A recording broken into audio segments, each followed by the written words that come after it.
one true source for news. And now your presenter.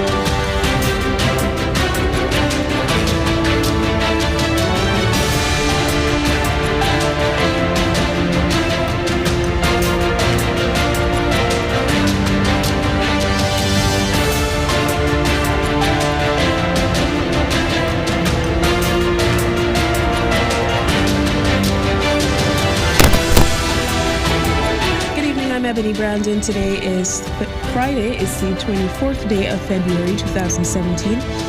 This is the SKN News Now Evening Edition.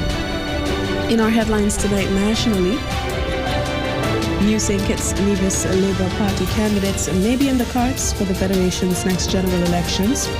Regionally, Barbados Central Bank Governor Dr. Delisle O'Warrell has lost his bid to keep his job. And internationally, White House officials are trying to ease U.S.-Mexico's rift. We've got the details of these stories and more straight ahead in this evening's newscast.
A full slate of St. Kitts Nevis Labour Party candidates will be revealed sooner than most may expect and may possibly feature fresh faces.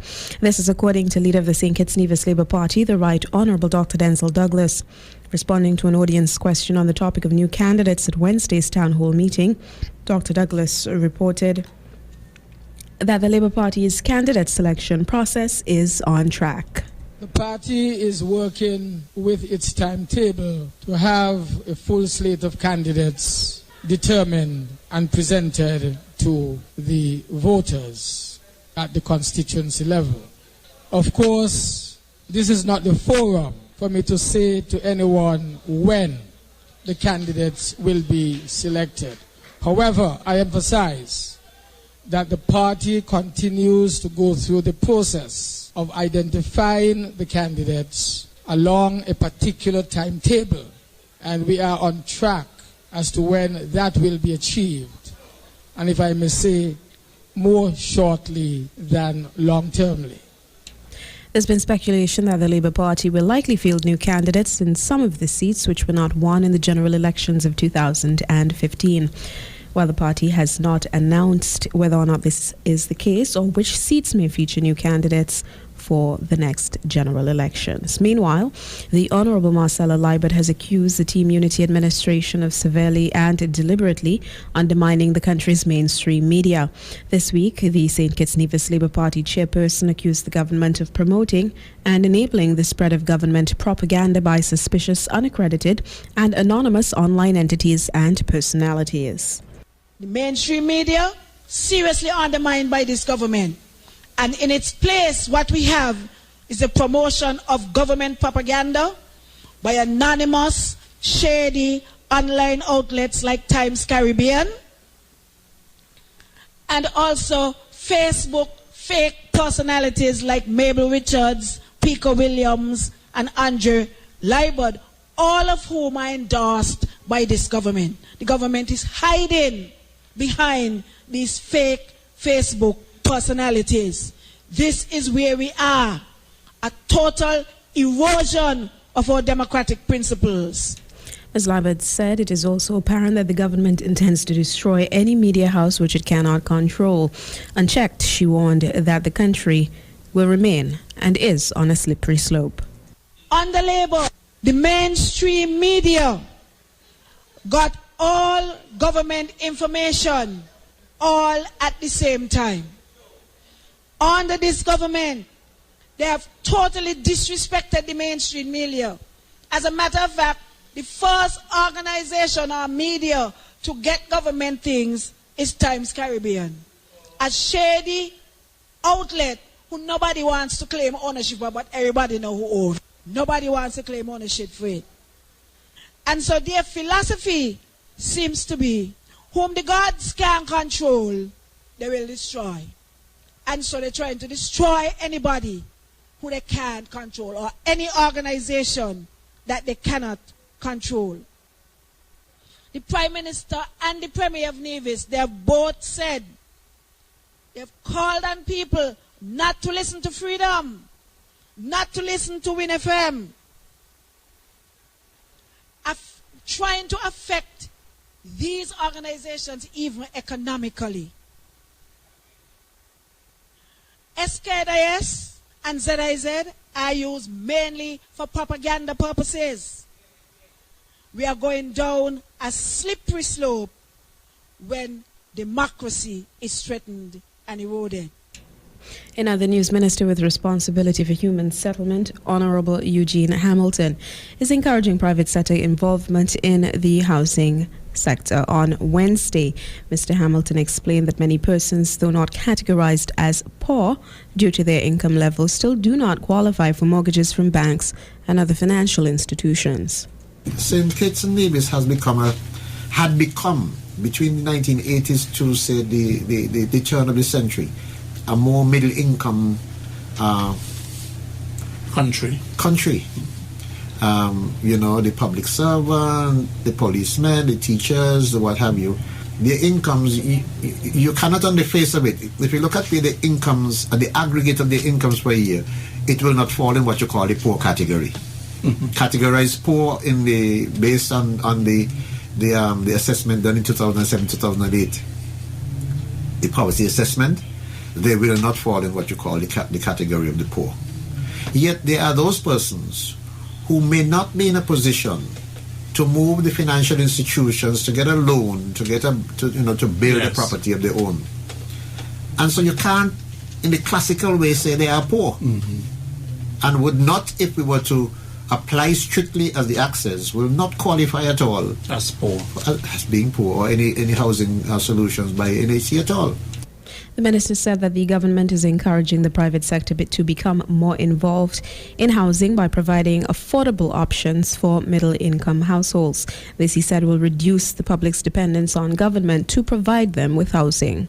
While some of them will qualify, because we do categorize them as needing, because they cannot move the financial institutions, the banks, we also want to encourage individuals, corporations, to find an opportunity to grow the natural market for the construction of houses without the dependence on government the way you can, or with quasi-dependence, if you will, on government.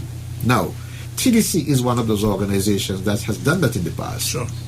If you go down to Connery, you will see a housing development down at Connery that is really the genius of TDC, and really is an upscale, a middle-income upscale market. Housing area, which is, you go there, you feel really safe and comfortable and in good surroundings. The habitat is really, really very, attractive. And I have been encouraging individual organizations. I know that right now we are considering, for example, in fact, I have encouraged persons to the point where I know that applications have gone to the Ministry of Sustainable Development to acquire land for the purpose of building houses for middle-income persons. And there are some areas in St. Kitts that are ripe for that. For example, if you go towards Challengers, above John Gunn's going up that hill. That area is ripe for middle income to upper income development. I've been up there. And it's an amazing view. It's an amazing view. Mm-hmm. You may have infrastructure in some of the areas, if not all. Sure. Right? But there's an opportunity. Right now, as I say, I'm encouraging a team of persons who came to me from St. Kitts to get the support of the Ministry of Sustainable Development for land so that they can do the construction of housing, and I'm encouraging them into the middle income market. Additionally, Mr. Minister Hamilton highlighted the fact that after pursuing studies abroad, many individuals are saddled with a student loan which hinders their ability to acquire financing from lending institutions. Most young people who pursue tertiary education, who do not maybe get a full scholarship, end up with a mortgage, a loan to repay when they return. Sometimes it's like an albatross. It is like around their neck. And our government has promised to look at that. And before this, we will be looking closely at how we assist those persons with those mortgages. Because you have $150,000, say, which is around your neck for 10 years. Yes. So for practically 10 years, you may not be able to do anything to raise any finance at the bank to do any mortgages of your own. But you're a young person, maybe 29, 30. That's right. You may even be married. That's ready to start your family. How do you start your family? When maybe your wife and yourself, both of you, are both mortgaged for student loans and in no position to raise that credit with the bank, And there is where I'm encouraging private sector to come in and say, listen, we can move the capital, we can build, and we can maybe even help you to consolidate so that you can eventually be in a home, you, your wife. You can then have your house, your home, you have your transportation, you have all of the amenities, and you can raise your family. Direct your attention to raising the family. Under the Labour Party administration, 2 programs existed which offered assistance to persons in these specific situations. In January 2012, the Federation saw the launch of the Fund for the Realization of Economic Empowerment through Subsidized Housing, or FRESH. The fund's purpose was to provide residential loans of up to EC $500,000 to persons who did not own a home due to financial constraints. The program was formally launched on Nevis 6 months later in July 2012. On Tuesday, 14th May 2013, it was announced that the FRESH criteria had been extended to offer financial assistance to persons whose homes were already under construction. The second program provided financial assistance to persons who were recent college or university graduates, the Graduate Relief Assistance Student Program, or GRASP. GRASP assisted by providing a loan financing package to refinance a student loan and acquire a home. Persons were also allowed the option of a vehicle purchase not costing more than $50,000 DC and the opportunity to consolidate their debt. The FRESH and GRASP were established by the Sugar Industry Diversification Fund in conjunction with the St. Kitts Nevis Anguilla National Bank. To date, both programs are still active and accepting applications. Over the past year, the number of promotions within the Royal St. Christopher Nevis Police Force increased exponentially. According to Commissioner of Police Ian Creeley, 44 police officers have been promoted within the force in 2016 alone. Promotions for our deserving officers is on the up. Using a transparent system where all eligible officers are given the opportunity to be considered for available slots. Within our year in office, 44 officers have been recognized for their continued hard work and were promoted to higher rank. This is a clear indication that as we continue our efforts to improve the police service, and top performers will be rewarded, and a clear path of advancement is now laid for officers to follow, with instruments such as Performance Development Review (PDR) system that is now in place to measure their performance. The announcement by the Commissioner has given way to public speculation that the number of police officers being promoted is rising in sync with the increase in violent crimes. In 2011, the Federation experienced a record number of homicides when the year ended with 35. Following the appointment of Dr. C.G. Walwyn in mid-2011, the year 2012 recorded 18 homicides, a near unprecedented decrease overall. A lower homicide rate was maintained over the next 2 years, with 2013 recording 21 homicides and 2014 ended with 24. Despite current police reports of increased illegal weapon finds and downward trends in crime in 2015, the Federation recorded 28 murders, 4 more than 2014, and in 2016, 31, an increase of 3 over the previous year. Meanwhile, Commissioner Quealy has given the commitment that no one is above the law, not even officers under his command.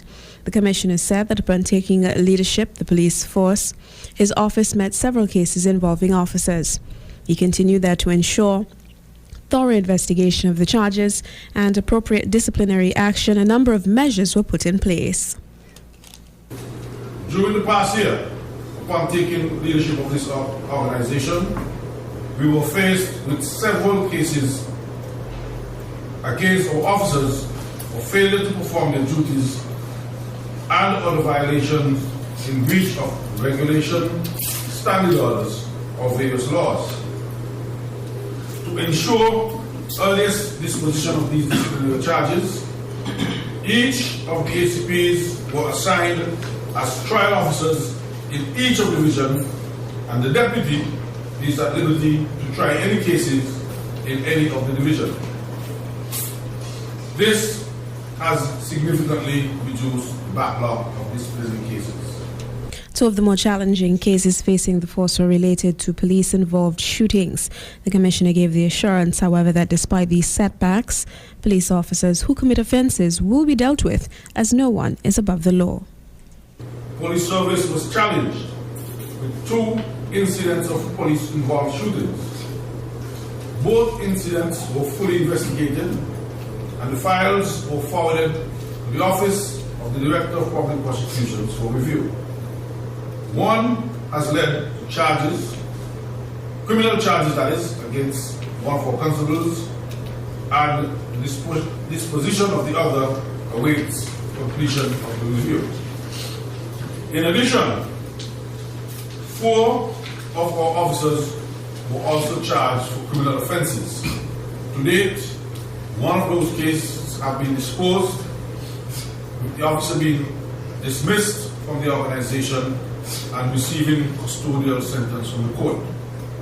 I have at all times expressed and reiterated that in instances where officers run afoul of the law, we will investigate and we will hold our officers responsible for their actions to account. No one is above the law. The press conference was held to update the public on the status of the police force and its ongoing efforts to achieve the objectives of maintaining law and order in St. Kitts and Nevis. Still to come in regional developments this evening, Trinidad and Tobago government and opposition have come to a consensus on the issue of the FATCA bill. Stay with us, we'll be right back.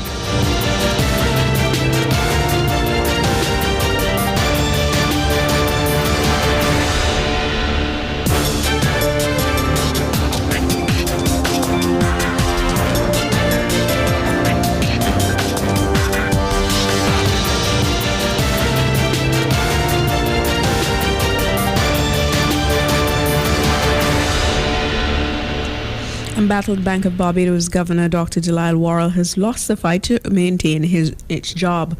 Yesterday, the Court of Appeal scrapped the injunction which was allowing him to hang on to the job and has refused him further extensions. As Fenella Wedderburn reports, a local economist says this turn of events means where banking and the financial future of Barbados is concerned, it can't be business as usual. It cannot be business as usual at the Central Bank of Barbados, so warns economist and former employee of the financial institution, Jeremy Stephen, weighing in on the imminent departure of Central Bank Governor Dr. Delisle Worrell following yesterday's ruling by the Court of Appeal to scrap the injunction and to deny another application for an extension Stephen said the first order of business for the new governor must be internal. I see a case where the central bank may very well be aggressive again on monetary policy, printing money and whatnot, and internally they may have a different direction in terms of the operations of the bank themselves. The country is at crisis mode. The government definitely needs the financial support. Whether I support it or not is immaterial to this argument right now, but they definitely do need leadership still. So it may come in the form of a deputy governor, it may come in the form of someone with the expertise. I would say it's a rather tricky position to be in leading up to elections, but nonetheless, you need a governor right now that can reinstate monetary policy along the lines expected by the government, perhaps, or deal with internal operations in a way that's more amenable to the board of directors and to the staff at the Central Bank of Barbados. Meantime, the embattled central bank governor has declined to give any comment on his legal fight with the Minister of Finance, Chris Sinclair, for his job. However, his lead attorney, Gregory Nichols, says the governor was given an ultimatum by the minister to either resign or be fired, is content that his legal team is doing all in its power to protect his interests. We don't have any reasons why the court gave its decision. The court will give its decision, the reasons on Friday next week, so we can only guesstimate what is the basis of the court's decision today. And I have to really sit down and confer with my co-counsel and my client. So there's nothing much really I can say today. We are disappointed. We thought that we had a fairly solid case, and before I can comment, I need to see what the court's decision is. And how soon do you expect to go before the CCJ? Well, we are not certain as yet, but we probably will do that tomorrow. Any possibility of settling the matter before it goes Every that possibility far? of settlement. As far as I'm aware, the discussions, let's call it in the USA, back channeling has been going on from day one. Okay.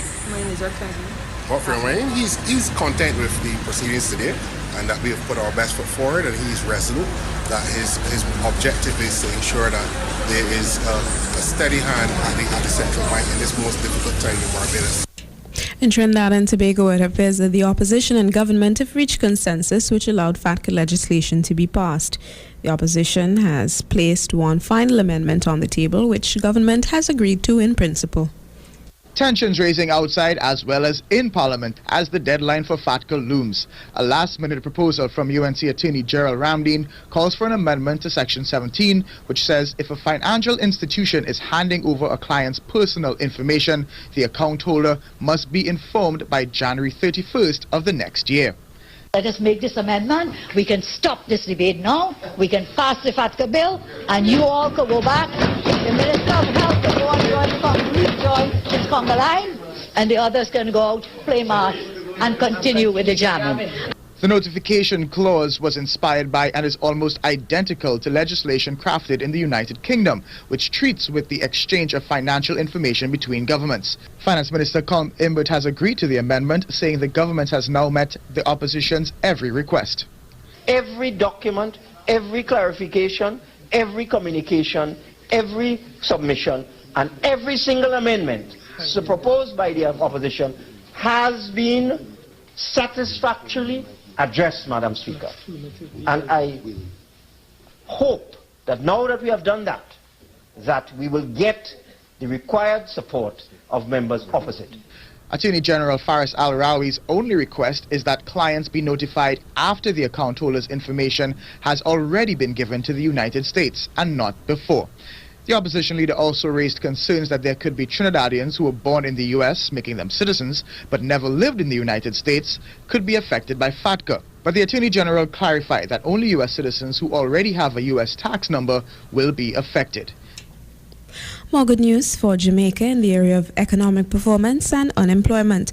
As we hear from Stephen McHugh, there's further indication that economic performance in 2016 showed improvement, with projections indicating that the country will maintain this trend over the 2017-2018 fiscal year.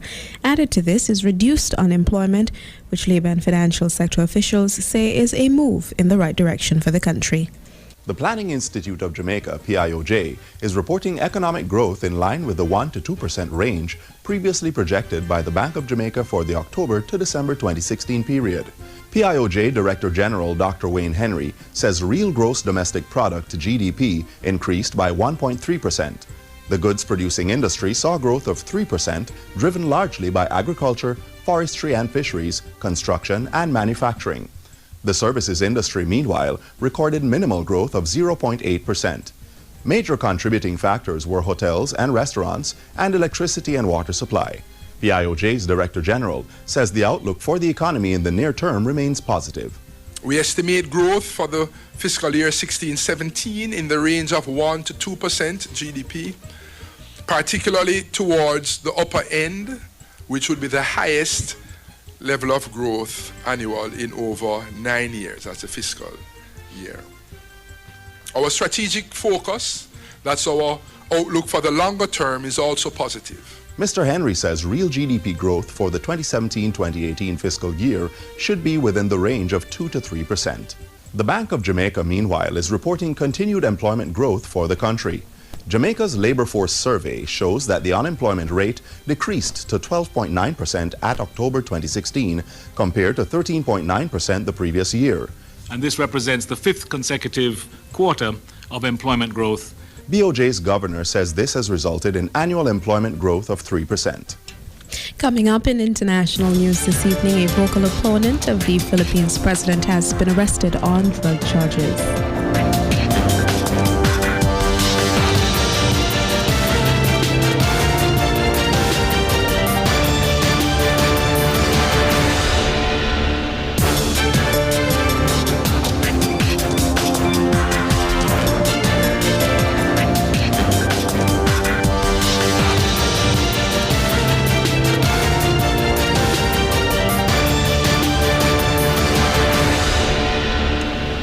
The Mexican president has described talks with 2 of U.S. President Donald Trump's top officials as proof of their interest in building a constructive relationship.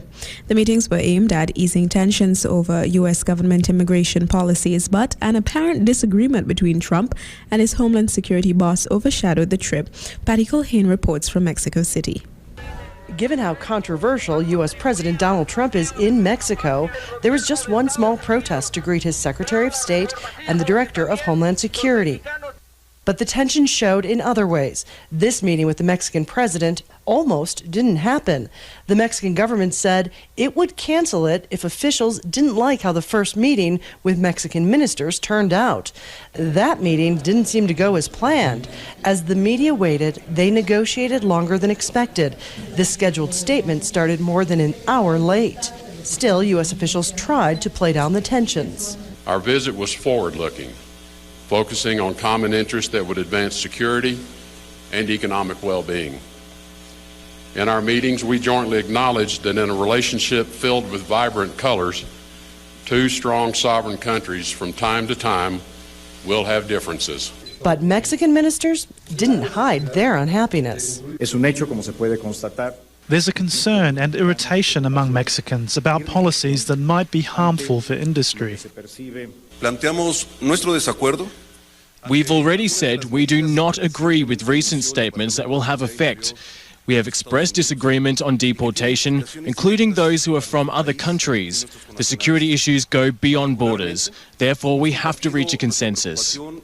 He's referring to a recent order that greatly expands the number of undocumented immigrants in the U.S. that can be deported, and a plan to send migrants from countries like El Salvador back to Mexico instead of home. U.S. officials promised to work with their Mexican counterparts. That wasn't the big disagreement of the day. That happened between the U.S. president and his own cabinet member. This is how Trump describes what's happening. It's a military operation. His own Homeland Security advisor strongly disagreed, angrily blaming the media, not his boss. There will be no use of military forces in immigration. At least half of you try to get that right, because it continually comes up in the reporting. Mexico did get some key concessions from the U.S. They admitted there's a problem with their side of the border, namely the amount of illegal drug money and guns that they're letting into Mexico. And the U.S. reaffirmed its support for a program that helps Mexico keep migrants out of its southern border. Still, both sides agreed they have a long way to go until this relationship can approach anything remotely close to normal. An opponent of President Rodrigo Duterte in the Philippines has been arrested and charged with drug trafficking. Senator Lila de Lima says she's being framed and will continue to fight for justice. Opposition figures say her arrest sends a worrying signal to other critics of Duterte's bloody war on drugs. Jamila Alindigan reports from Manila. Senator Laila De Lima was arrested at the Senate in the capital early on Friday morning. She's accused of running an illegal drug syndicate at the National Penitentiary when she was Justice Secretary in the previous government. She's been charged with drug trafficking. If convicted, she could be sentenced to life in prison. These are all lies. The truth will come out at the right time. They think they can silence me. They think I will stop fighting what I believe in for truth and justice, for the daily killings. It is an honor for me to go to prison for what I believe in. The feud between the two politicians started years ago. De Lima launched an in-depth investigation into what was known as the Davao Death Squad, a vigilante group set up by Duterte when he was mayor of Davao City for many years. When she became a senator, De Lima called on the United Nations to investigate what President Duterte calls the war on drugs. At least 7,000 Filipinos have been killed since Duterte became president more than 8 months ago. Police records say vigilante groups are responsible for most of the killings. From the courthouse, we followed the senator's convoy when she was driven to police headquarters, where she's expected to be detained. A government spokesman says De Lima was given due process in court. The lawyer will be accessible. She will have access to her family and her lawyers. Police will decide whether friends and colleagues can visit her. Police commanders are not saying whether De Lima will be able to continue her work as senator while in custody. De Lima's lawyers call her arrest an attempt to silence critics of the president. But many human rights activists see this as a possible tipping point. What they say is her persecution may embolden others to speak up against the president. After a prolonged drought, about 2 million people in Kenya are in need of urgent food aid, and the number is expected to rise. Kenya has declared a national disaster in almost half of its 47 counties because of drought. Fatima Miller reports from Kilifi County on Kenya's coast. Gathering a meal for the day, Kanze and her brothers are picking wild berries and cactus to feed their family. Drought in Bamba village has caused their maize harvest to fail for the 4th season running. The drought has been going on for so long. We have nothing to harvest. We have lost our livelihood, and my children are hungry, so we have to look for food in the bush. Poor rainfall means this family and 10,000 others here have nothing to live on. More than 60% of the people in the Ganze area rely on farming, but their crops have been decimated by the ongoing drought. The drought is affecting at least 65,000 people in this community. The government is sending $60 a month to families to buy food and water or feed their livestock. But these cash transfers could end next week, leaving families with few places to turn because the drought is expected to worsen. Many families rely on local schools to feed their children. The Nangoni Primary School feeds 800 children every day. Most of the children depend on the school meals program. In fact, some of them are taking the school meal as their only meal per day. And also, the drought also has caused the place to be so dry that there is no water at the moment. People from this area and their livestock have had to depend on this watering hole, but its levels have dropped rapidly in recent months. The government is making payments to 12,000 households which depend on goat and cattle farming. Thousands of animals have already died. $2 million is being spent to save the rest. 6 years ago, $8 billion worth of livestock was lost to a severe drought. Whenever a drought strikes, the biggest asset loss is on the area of livestock. And therefore, it is a mitigation which is critical. We know a good proportion of our people are actually living on livestock, and whenever that sector is affected that much, we are aware the numbers of Kenyans who actually get affected. But for many who no longer have a livelihood, it may be too late. They now rely on handouts. And now for a recap of our headlines this evening. Nationally, New St. Kitts Nevis Labour Party candidates may be in the cards for the Federation's next general elections. Regionally, Barbados Central Bank Governor Dr. Jaleel Worrell has lost his bid to keep his job. And internationally, White House officials are trying to repair the U.S.-Mexico rift. Stay with us, still to come this evening, Sports Zone.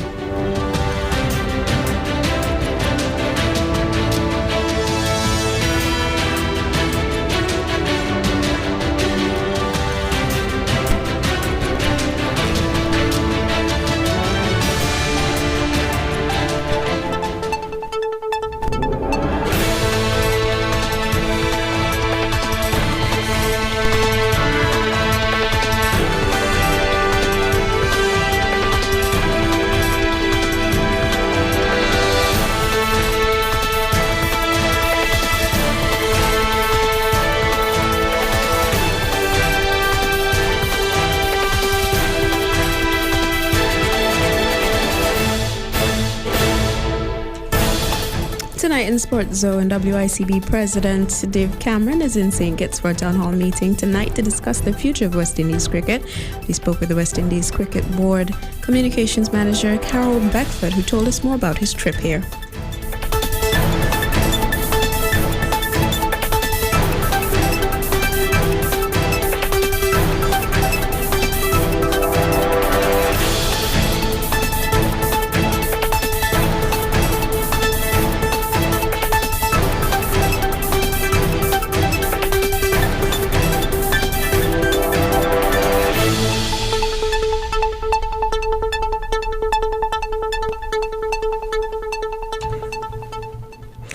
Welcome back. A series of meetings engaging West Indies cricket supporters continues tonight in St. Kitts at the Old Boys School on Victoria Road.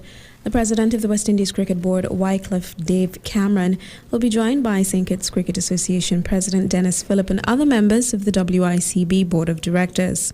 Following the pattern of meetings recently concluded in other Caribbean territories, several issues related to regional cricket will be discussed.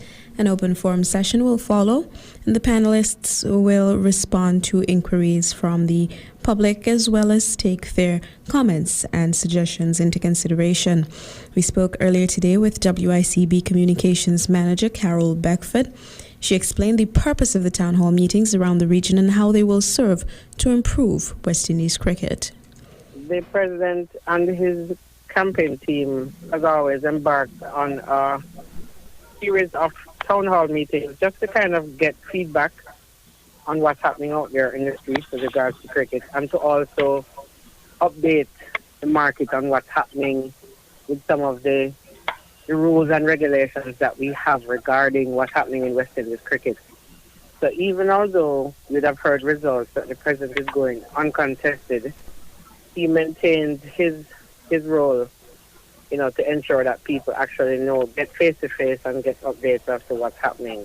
And St. Kitts Town Hall meeting is happening at a time when the Super 50 has just completed a successful run for 2017.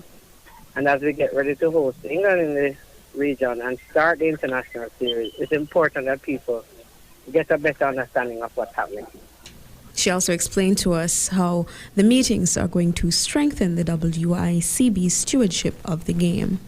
Well, the feedback has been considerable. It grows depending on the territory. The feedback we have been getting mainly about things like the eligibility rules for the players who have not played the full, either Super 50 or the 4-day regional, and how we can always have the best team to represent the region at all times. Those are some things that have come to the table. Some of the things that we've gotten, though, is that we've taken it back to the Secretariat, which handles the day-to-day operation of the cricket, and the departments implement them as per what the WICB has planned overall. So far, Jamaica, Antigua, Trinidad and Tobago has had town hall meetings, and we have had meetings with the executive teams in Guyana. So I think Barbados is going to be next. And then after that, we continue to get feedback like on social media and so on, and we try to implement them as best as we can. Meeting commences this evening promptly at 7 p.m. Meanwhile, veteran Guyana and West Indies cricketer Shivnarine Chandapal will be honoured tomorrow when a University of the West Indies Vice-Chancellor's team plays England in a 11 in a 50 overs game at Warner Park in Bastille. The match will be a warm-up for the England squad, which will take on West Indies in a 3-match one-day international series. A former West Indies captain, Chandapal's 22-year-old international career ended in 2016. His son, Tajanarine, will play for the UE Vice-Chancellor's 11. In a brief ceremony in between innings, Tajanarine will receive the special tribute and commemorative plaque on his father's behalf. It bowls off at 9:30 a.m. and is free and open to the public. It would also be streamed live on www.windiescricket.com. The UE Vice-Chancellor's 11 cricket match will be a warm-up preceding England's tour of the West Indies. The UE Vice-Chancellor's 11 cricket match has been a tradition in regional cricket for over 20 years, celebrating the historic partnership between two tangibles of West Indies integration, the University of the West Indies and the West Indies Cricket Board. It was the brainchild of the late former West Indies captain Sir Frank Worrell, who was a student councillor and administrator at UWE's Mona campus in the mid-1960s. The 2017 UE Vice-Chancellor's team will be led by Jamaica's Chadwick Walton and will showcase a mix of UE, UTech combined campuses and colleges, and West Indies players. Finally, this evening, banned cyclist Lance Armstrong's fight against a $100 million lawsuit by the U.S. government has been set for trial starting in Washington on November 6. He's accused of fraud by cheating while riding for the publicly funded U.S. Postal Service team. The lawsuit was filed by Armstrong's former teammate Floyd Landis before being joined by the government in 2013. Armstrong was stripped of his 7 Tour de France titles and banned for life in August 2012. The 45-year-old won the 7 titles between 1999 and 2005. The U.S. Postal Service sponsored the team between 1996 and 2004.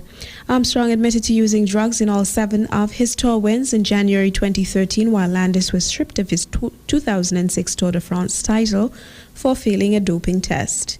The government wants Armstrong to pay back money the U.S. Postal Service paid his team for sponsorship, plus triple in damages. Landis could collect up to 25% of any damages awarded. And that's how we bring this evening's newscast to a close. On behalf of the entire team here at KyssFM, I'm Ebony Brandon, wishing you a very pleasant evening. Goodbye.